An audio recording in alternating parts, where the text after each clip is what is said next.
हम उन भैया का सोहर सुनाए, लेकिन कैसे हम और हमारी पार्टी वो भैया से बार बार नमस्कार करते हैं, लेकिन कैसे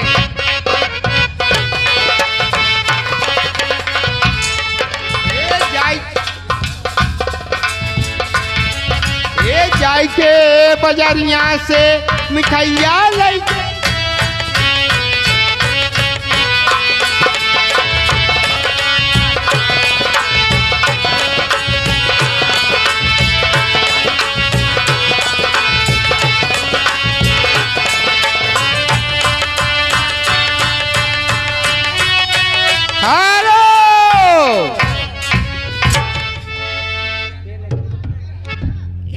रमेश भैया, हम आप लगे ना पहुंच पावत है, लेकिन आपका बैलेंस हमारे पास है।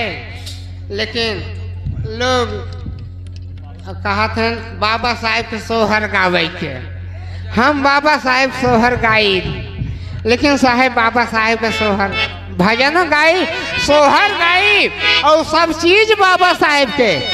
हम बाबा साहेब में, बाबा साहेब हमें चलने का अधिकार दिया है और बोलने का अधिकार दिया है और हर चीज का अधिकार दिया है। हेलो, आज हम बाबा साहेब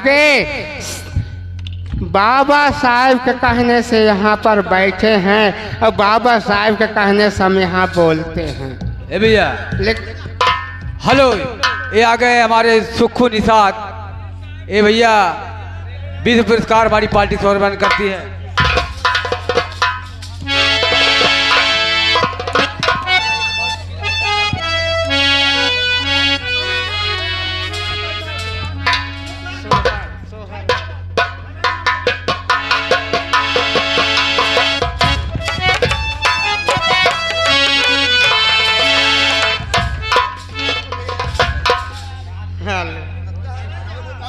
करे केकर केकर मनवा राखी मोरा के लीजिए,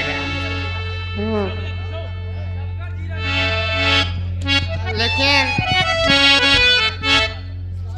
अब हम सब भाई के लेके चलेंगे। लेकिन पहले बाबा साहेब के हेलो सब भाइयों से हमारा हाथ जोड़ करके प्रार्थना है, सभी का मौका दें और सभी का हमें बोलने का समय दें। लेकिन कैसे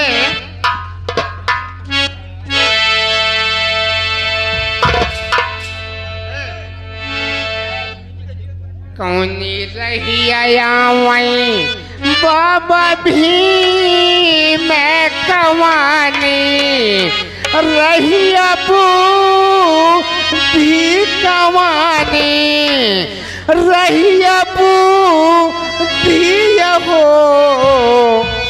मोरी रानिया कवनी रहिया वहीं राधिका सखिया थवा सोहका